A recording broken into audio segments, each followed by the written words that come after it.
Hello and welcome. I'm going to have my guest introduce herself. Take it away. Okay. I'm Donna Barwald. I'm a professional organizer in Los Angeles, California. I call myself a Jewish mother and recovering perfectionist. And I've written a book called This Mess is Making Me Stress. And I'm going to talk about the link between clutter and stress and your mental health, because decluttering and organizing isn't just about having a nice, pretty home. It's actually self-care. It's about taking care of yourself and transforming you so that your home can be transformed. It really is something that a lot of people don't think about when they see the shows on HGTV. And they see pretty organized things and people, thanking their things and bowing and getting rid of them. It's really not that. And it's more of a process. And there's a reason why it's hard, because it's hard for everybody.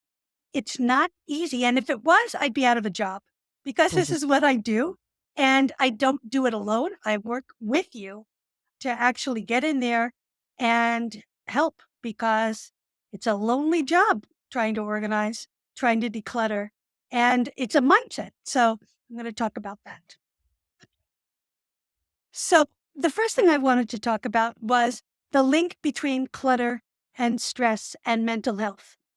There's actually scientific studies that say when you're in a cluttered environment, the more visual clutter you see, the more stress hormone comes out. So cortisol, you've heard. And when you're stressed, you get flooded with this hormone, and it provokes a fight, flight, or freeze response. And so what happens is we have to come up with that. So you either tackle the visual clutter, you say, I'm going to tackle this broom and get it done, right? That's fight. Or you flight, which is what most people do. You shut the door and you go take a nap, or you go watch Netflix. During the pandemic, everybody was home. Everybody had time to declutter. Did they? They put it away. They stopped seeing it. There's something called clutter blind, when you just stop seeing it. Or when you see it, you get aggravated, and so you shut the door, whatever it is. Or fight, flight, or what was the third one? Freeze. And that's what happens to most people. They're ready to do it. They're going to tackle this clutter. They're organized, and they've got their label maker, and they've got their boxes, and they know, everybody knows by now, right? There's keep, throw out, and donate, and sell. And you have to make all these decisions. But guess what? You can't make decisions when you're in a flooded, stressed, cortisol induced state. It's just physically impossible. And so what we're trying to do is clearly, first, not get you stressed. Second of all, help you make decisions and start easy and small. Like organizing is like exercising. Okay. You wouldn't go into the gym and have your New Year's resolution, and you're going to go in there, and the first day you put on all your cool clothes and you get there and you pick up 100-pound weight. No, if you did that, you would probably pull a muscle, or you'd get so defeated and discouraged, you wouldn't do it again. And so what we're going to do is start small with small decisions. And then here's how you would declutter. I have a whole 10-step program. We have more than 10 steps. I've got a 12-step program on how to clean your room, but that's another story. But the first thing you're going to do is just make simple binary decisions, yes or no. Okay. And if you can't make a decision in 2 seconds, then you're going to put it aside and go on to the next thing. Because if you sit there trying to decide when you see something in that you've pulled out of a closet, and you say, should I keep it? Should I donate it? Should I throw it away? Maybe I can sell it. It's got to be worth something. And I spent so much money, and I feel bad that I spent money. I can't just give this stuff away, right? So all of this stuff is coming up for you, and you have to just quiet it down and break it down into very simple steps. Now, I used to be a computer teacher, and years ago, when I'm teaching computers at the start of the internet age, you had like all these tabs open and you only have so much memory, right? And you have only so much storage space too, right? So you have to like close the tabs, like only concentrate on what is right in front of you and don't worry about all this other stuff, right? You just want to focus on what you've got in front of you and make simple decisions and do it in a way that gets easier to make the decisions. And believe me, it gets easier as long as you don't go away. So, first of all, you have to be well rested, well fed, well watered, right? And comfortable. Okay. Because this is hard work. So you want to be comfortable. And all of those things are important because if you miss one of those, you're not going to have success. And if you don't have success right off the bat, you're going to get discouraged and that's going to be the end of that. So that's the most important thing is that you do this in a way, in an environment that's going to lead to your success and you want a quick win. Now, people are going to say something like, but I'm so depressed. I look at this stuff and I'm just so depressed. I just can't get off the couch. Okay. So when your friends are depressed, right? They go through a breakup or, divorce, God forbid, or they lose a job. What happens? You've seen it on TV. They go on the couch. They eat the pints of ice cream. They've got tissues from crying. The place is a mess, right? Okay. So this is the clutter feedback loop, right? Your place is a mess and it makes you depressed, but you're depressed so you can't clean anything up, right? And it's a loop. So what you're going to do is go take a shower. That's the first thing people tell you. When the friends come over, they're like, you need a shower. When was the last time you showered? Now, you're not going to take a shower because you need to get clean. You're going to take a shower because the positive ions coming from running water actually lift your mood. Okay.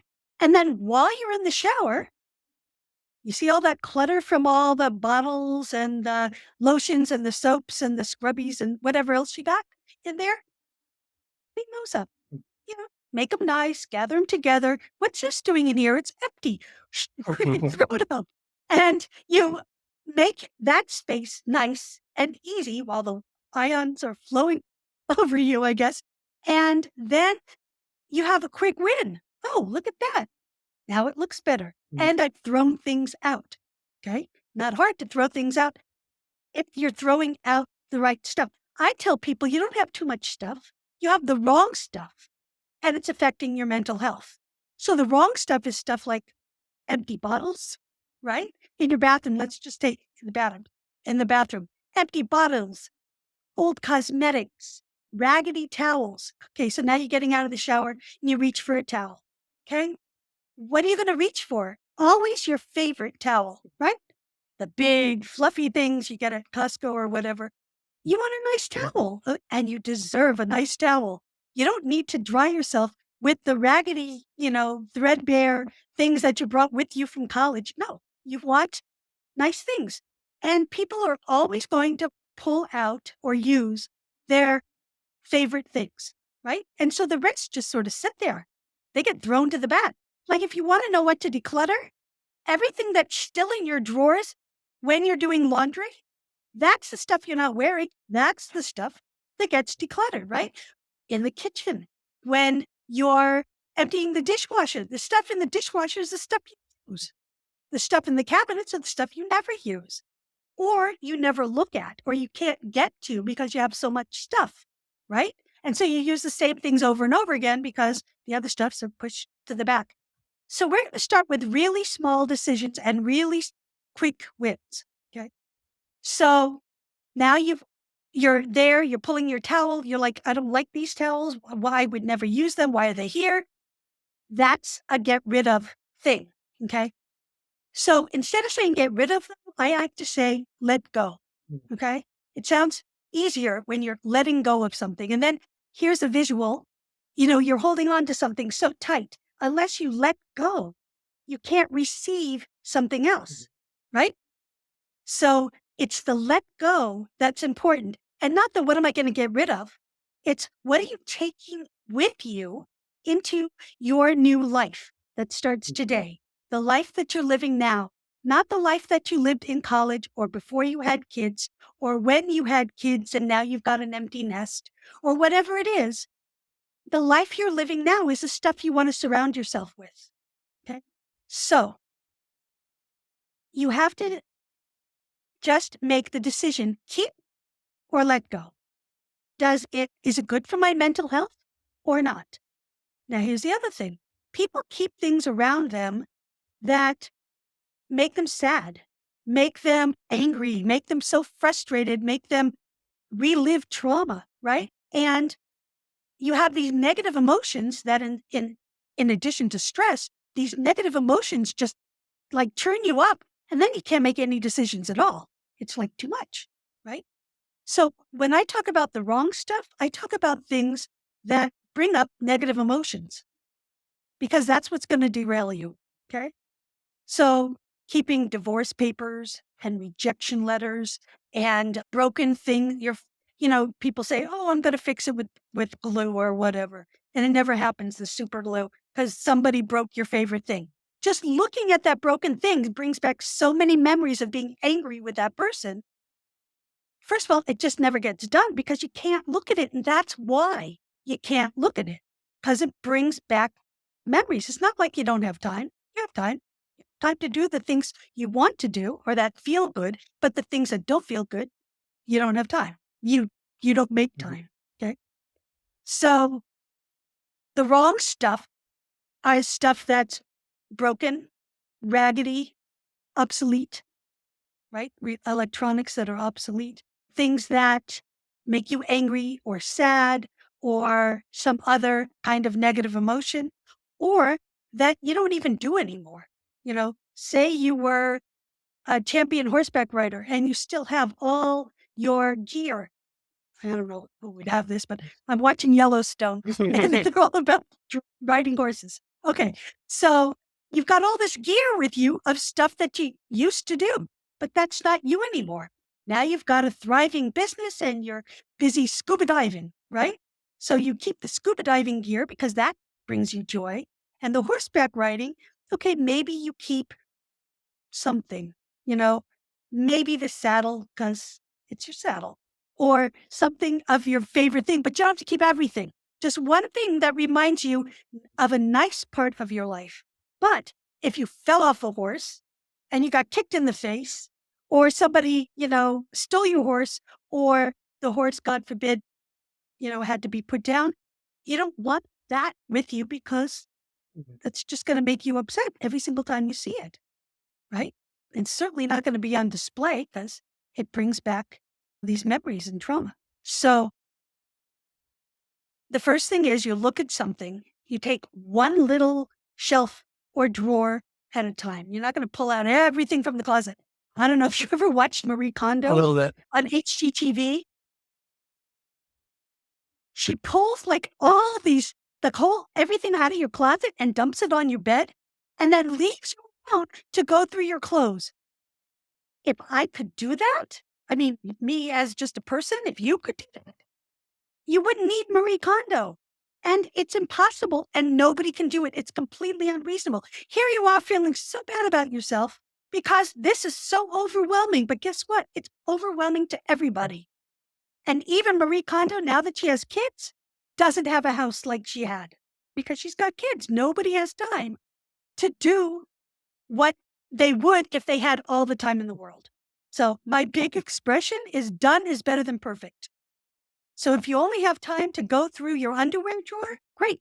Let's go through your underwear drawer. But you're not going to, dump out your entire dresser and then go through things. You take things out and you look at them. People always say, when I'm a professional, what do you do? I'm a professional organizer. Oh, you're going to make me throw out all my stuff? No, I'm going to make you look at all your stuff. And then you decide. So what you're going to decide is yes or no. Is it useful to anybody? If it's not, you throw it away. Is it useful to somebody and not me? Then it goes into donate. And you're not going to decide between donate and sell because the reality is you want to sell something. If it doesn't sell, you're going to donate it anyway. So just put it in one pile. It's like, let go. Okay. Somehow we're going to let it go. And then if it's useful and it's useful to me and it's useful to me in the life I'm living now, then you keep. But if you can't make that decision in 2 seconds, you put it away. It's a 2-second rule. You put it aside and you go on to the next thing and you don't get hung up on it. Then the next thing people want to do is immediately find places for all the things they're going to keep. But you can't. You can't because you don't know what you're keeping and you haven't gone through all of your put away places yet, right? You haven't gone through all your cabinets and drawers and closets, right? So you don't know where you're going to put it. You don't even know what you're going to end up with and how much of that. People buy bins. They think, oh, I'm going to get organized. And they go buy these tubs and the bins and there's sales and they buy pretty things and baskets. And don't. This is the Jewish mother in me. Don't. Because you don't know what you need yet. I tell people form follows function and pretty comes later. Yeah. So you don't know what you need. You don't know what size it is because you don't know how much of it you're going to have or where you're going to put it. And there's all different kinds of sizes and all shoeboxes, plastic shoeboxes are not made alike. And you end up buying these shoeboxes that don't fit in your cabinet so that you can close your door. You have to put it sideways so it wastes all the space. No.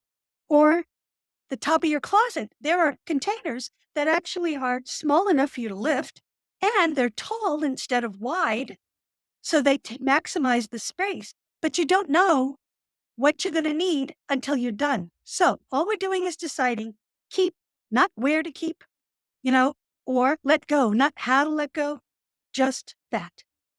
Now I'm not going to worry about the keep. I'm going to worry about what to do with the let go because I want it out of there. Once you make a decision that you want to declutter and you know what you don't want, what people do is they leave it in the box and the box stays in the hall or in the entryway or in your car. It's good if it gets to your car, but then if you're like me, you don't want to go to Goodwill. You wait and you wait and it sits there in your car. So you have to have a plan for getting rid of these things and you want to get rid of them in the same organizing session that you're in so it doesn't hold over to the next time. And then you feel accomplished. Look, it's out of the house and everybody can breathe a sigh of relief. And literally you have room to breathe. That's just, I don't know if that's where the expression came from, but that's what happens. You feel lighter, the air circulates better. You have the chi, or ki, or however you say it. The energy, Chinese energy, it really makes a difference. And it's not about how your house looks. It's not about any of that. I want you to feel good about yourself, no matter how your house looks. I want you to have people over. Don't wait until your house is perfect to have people over. Look, we were separated for so long because of the pandemic. Life's too short. Nobody cares because everybody's house looks like this.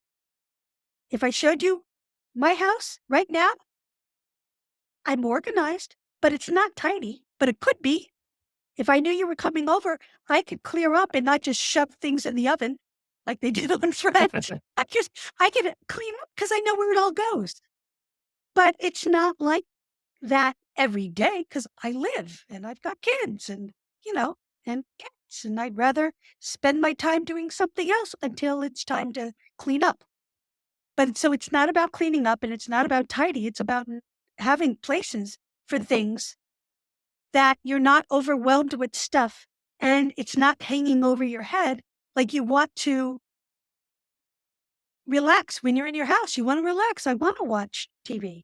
I want to, do my crafting. I want to do whatever it is. I don't want to feel guilty that I should be doing this thing and cleaning and decluttering and then feel bad about myself because number one, it's hard. Number two, I can't do it alone. Number three, I don't want to do it, but I'm going to feel bad and guilty because I'm not doing it. I don't want you to feel like that. I want you to feel good, and I want you to have people over and enjoy life and not hide because of the piles and the papers and the, everything around that you think makes you a bad person. Because guess what? You're not your stuff. You're not.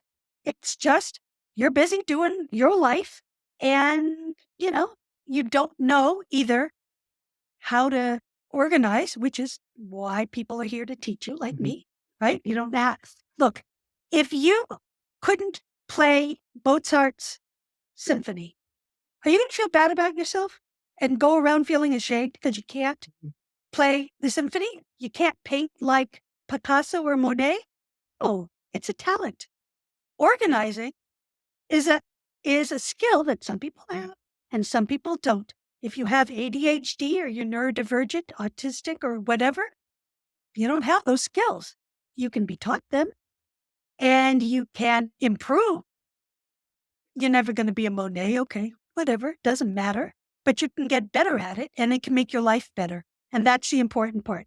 Because when you feel better about yourself, clearly, there's no anxiety or you're less anxious about everything. It's not affecting you, you don't feel like hiding. You don't feel like I got to do something, right? You don't feel bad that you're not doing anything. You don't have to worry about your mother-in-law coming and criticizing. You know what I mean? It's like, it's not that. It's about enjoying your life, living with less so you've got less to do and more time to do the fun stuff.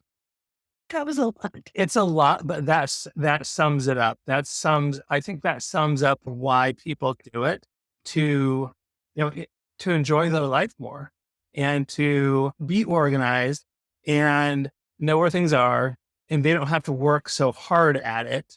There are a lot of gems in there. Self-care, I think, is one, and not beating yourself up over things. And also, the Mozart analogy, it's a skill. And it's something that you may not have, but you can learn.